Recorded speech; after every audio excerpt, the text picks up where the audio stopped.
दादांच्या मनातलं जे स्वप्न आहे ते साकार करण्याची तुम्हाला संधी मिळालेली आहे.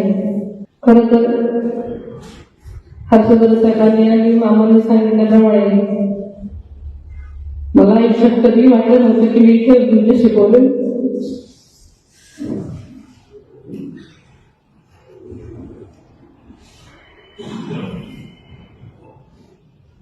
दादांनी म्हणायचे की ही माझी शेवटची निवडणूक आहे, 3 वर्षाच्या निवडणुकांना आहे.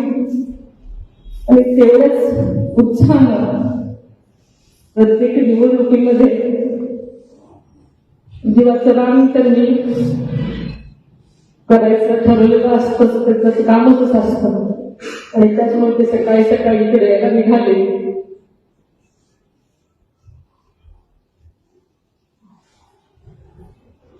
एका क्षणात आपण सगळे पोरके झालो.